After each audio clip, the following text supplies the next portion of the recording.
Hi, this is Ridea Keeping It Real, and welcome back to my YouTube channel. It is September 6th, the Sabbath, and we are reading through the Good News Bible using uh, this Bible with pictures, and we have finished the Old Testament, and we're now going into the Apocrypha books. And the first book that's in this Bible is the book of Tobit. And like I said in my last video, I did read some of this already. And as I look at these pictures, I remember it vaguely. So we're going to go back through this. Chapters 1 through 3. Just kind of remember what that was. But before we do that, I did want to read what this book says about the Apocrypha. That the books that are here were originally interspersed among other books of the Old Testament. These books that we're getting ready to read, but they were taken out of the Old Testament. And so we're not even going to question why they were taken out. Doesn't matter, because we have them today and we're going to read them. Then it says, according to the tradition, the determination of the books of the Hebrew canon was made about AD 90, but there's evidence to believe that official and widespread agreement on this issue came somewhat later. So they were trying to figure out why were they taken out, what books were in the canon, what books were not in the canon. In 1546, at the Council of Trent, the Roman Catholic Church officially declared these books to be sacred and canonical and to be accepted with equal devotion and reverence. That was in 1546. And then at the time of the Reformation, Martin Luther did not regard these books as scripture, but as useful and good for reading. Who cares? We don't care what they say. Right? At one point we did because we didn't know any better. Who are you? Who cares? So amongst Christians who do not accept these books, that's your prerogative, as scripture, there is, however, widespread agreement as to their importance in providing much valuable information on our history, our life, the way we worship, and our religious practices, which are not religious, they're practices that the Most High gave us, during the centuries immediately prior to the time of Yahushua. We determine that Christ is a title, Yahushua is his name, of the person that we've been calling Jesus this whole time. So this is all of the political, historical, why we're going to take it out, to take puzzle pieces out so that people can't put the whole picture together. That's what I think. That's me keeping it real. Yeah. So here's the book of Tobit. What is that about? So the book of Tobit. So the book of Tobit, originally written in Hebrew or Aramaic, is a story which tells of miraculous help to God's faithful people and teaches us piety and morality. The book offers a vivid picture of our religious and culture in the period prior to the New Testament. That's the outline. Like I said, I've read 1 through 3 already. And so I've already kind of underlined some of the things that are here. So that's just kind of what I'm going to go over. I'll probably go over this first part right here. Chapter 1. I am Tobit, and this is my story, and this is the story of my life. My father was Tobel. My grandfather was Ananiel, and my great-grandfather was Abdul. Abdul was Gabriel. His grandfather was Raphael. His great-grandfather was Raguel, who belonged to the clan of Asil, a part of the tribe of Nephtali.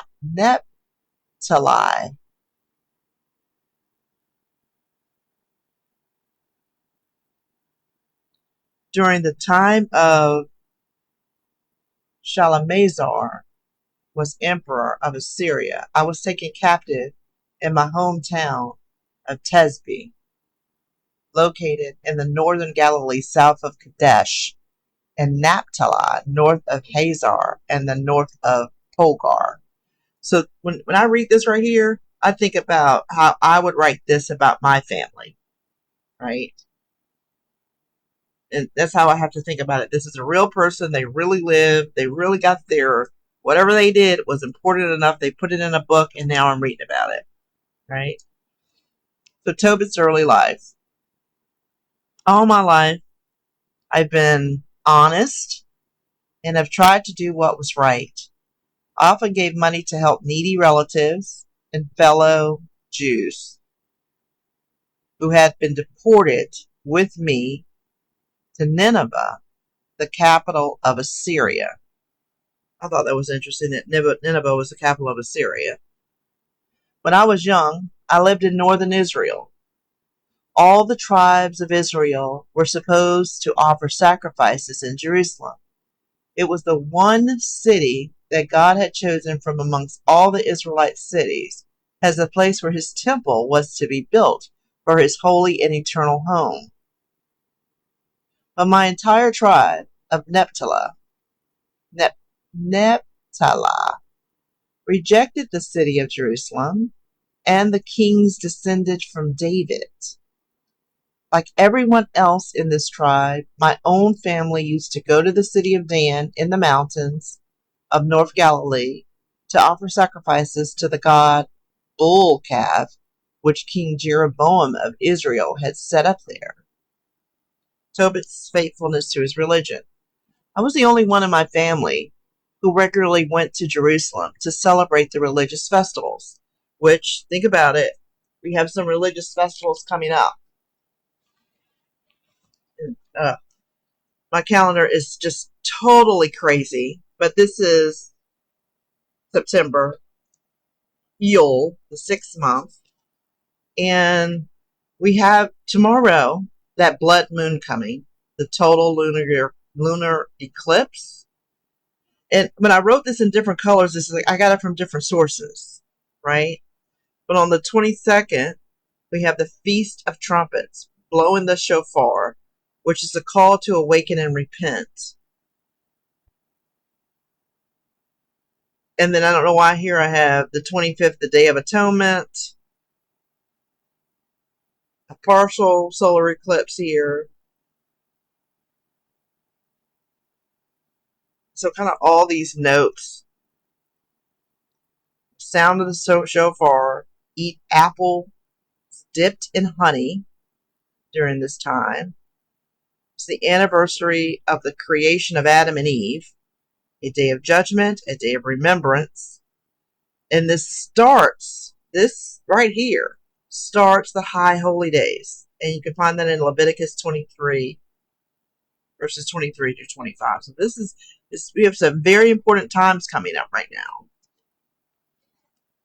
So what Tobit is saying, he was the only one that honored these times, whereby everybody else may have been honoring things like what we're honoring or used to honor is the pagan holidays, right? But these are the religious festivals that we're back in Leviticus.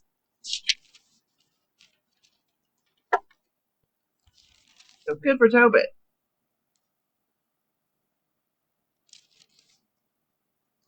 So honor the festivals as the law of Moses commands everyone to do. I will hurry off to Jerusalem with the first part of my harvest, the firstborn of my animals, a tenth of my cattle. Make this a little bigger so I can see it on the screen.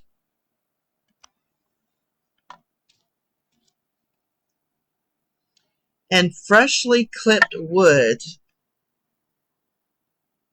from my sheep, wool from my sheep. Then I would stand before the altar in the temple and give these offerings to the priest, the descendants of Aaron. So he would give the best. His tenth was the best. Not the leftovers, not what I have left, the best. So when we're doing these feasts, we need to you get the best. Bring the best. Bring our best. Look our best. Right? I will give a tenth of my grain, my wine, my olive oil, my pomegranates, figs, and other fruits to the Levites who serve God in Jerusalem every year except the seventh year when the land was at rest. I would sell a second tenth of my possessions and spend the money in Jerusalem on the festival meal. Interesting. But every third year, I would give a third tithe to widows and orphans and to foreigners living among my people, and we would eat the festival meal together. I did this in keeping the law of Moses, which Deborah, the mother of my grandmother, and Nael had taught me to obey. I had been left an orphan when my father died. Tobit's faithfulness in exile. When I grew up, I married Anna, a member of my own tribe. We had a son and named him Tobias. Later, I was taken captive and deported to Assyria. And that is how I came to live in Nineveh.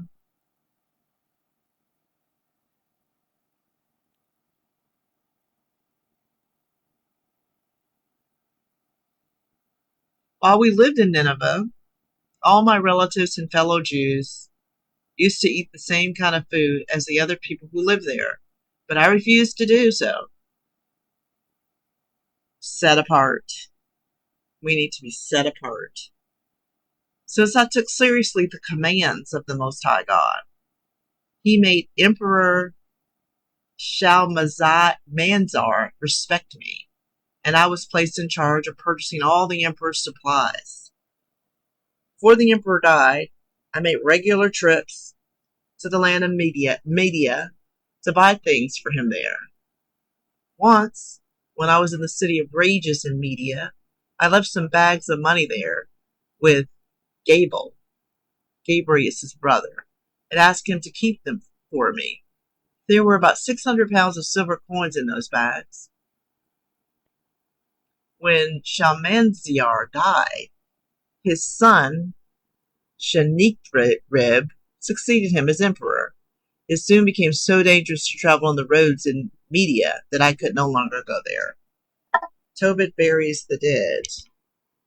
While Shalmaneser was still emperor, I took care of my fellow Jews whenever they were in need. If they were hungry, I shared my food with them. If they needed clothes, I gave them some of my own. Whenever I saw that the dead body of one of my people had been thrown outside the city wall, I gave it a decent burial. It's interesting. I have a project called the Black Folder Project, and I've had it for years, where, I work with people to put all their important documents in a black folder. I don't have to put it in a safety deposit box, just a black folder. So people know when you pass on to look for the black folder so they know what to do. So one of the things I did recently is I went to a burial site, where you can get a burial plot in my city. You have to make an appointment. It's a whole 9 yards. You sit down with the person. They talk to you. I told her what I was doing. I'm not even pre-planning right now. I'm trying to gather information. And, she talked to me, gave me the price list. We got in a golf cart. We went through the grounds. We went through all the places you could be buried on these grounds. And, at the end of the day, for one person to be buried, it was about $13,000. I'm not talking about the funeral, the casket. I'm talking about digging the hole, putting your body in the ground, putting the dirt back on your body with the chairs and the tent, and a headstone, $13,000. So, yeah, I gave it a decent burial. I'm sure it wasn't like that back then, but it's like that now. Right? So one day, Sheena Cherub cursed God, the King of Heaven. God punished him, and Sheena Cherub had to retreat from Judah. On his way back to Media, he was so furious that he killed many Israelites. But I secretly removed the bodies and buried them. And when Sennacherib, who was Sennacherib again? Was emperor. Okay. Later searched for the bodies, he could not find them. Then someone from Nivea told the emperor that I was the one who had been burying his victims. As soon as I realized that the emperor knew all about me and that my life was in danger, I became frightened. And so I ran away and hid. Everything I owned was seized and put in the royal treasury.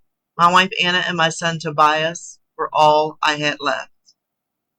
This is interesting. Tobit's nephew rescues him.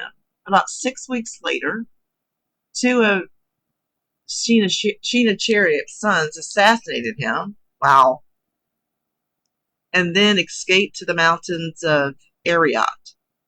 Another son, Esarhaddon, became emperor and put Hakar. You know what?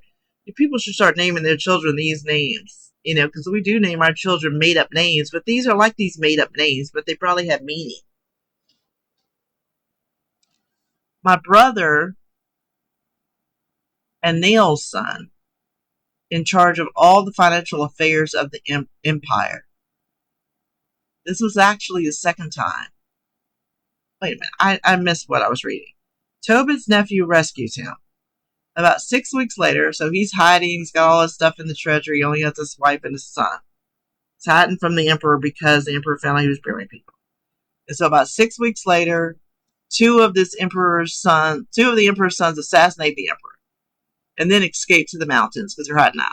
Another of the emperor's son becomes the emperor and put Hakar, my brother Anil's son, in charge of all the financial affairs of the empire. Okay. This was actually the second time Hakar was appointed to the position from when Sennacherib was emperor of Assyria. Hakar had been wine steward, treasurer, and accountant, and had been in charge of the official seal.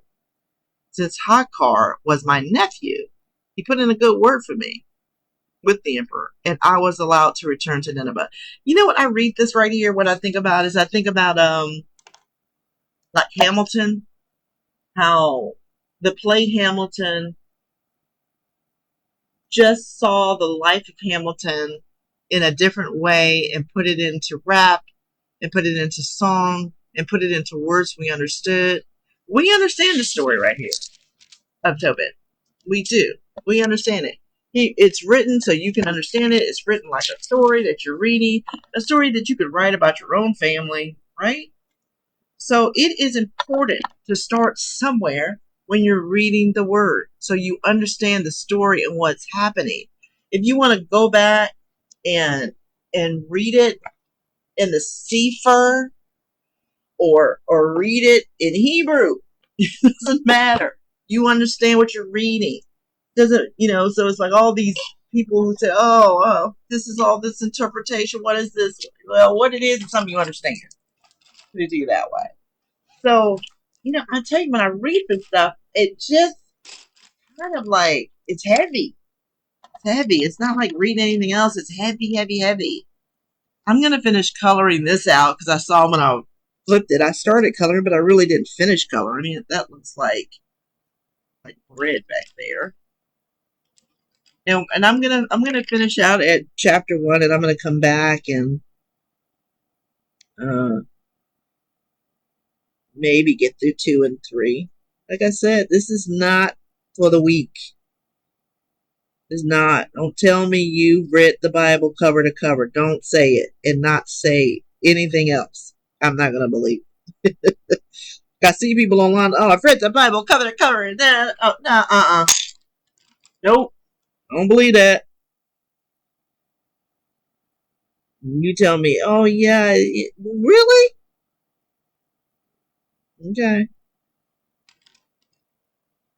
You don't say anything else like how hard it was. Looks like I did color it already. But it's important. This is a story you might need to know.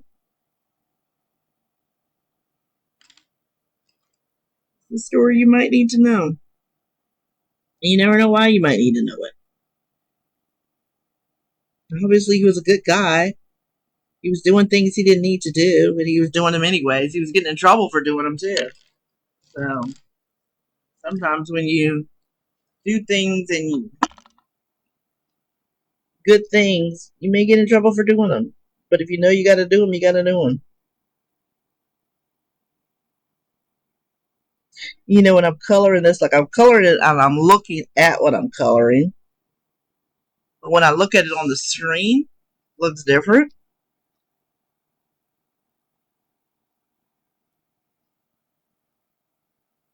So what is this? I would hurry up off to Jerusalem with the first parts of my harvest. Oh, so this is where he was coming with the best. So we need to come to the Most High with our best. You know, and I think about this a lot because I don't go to church anymore.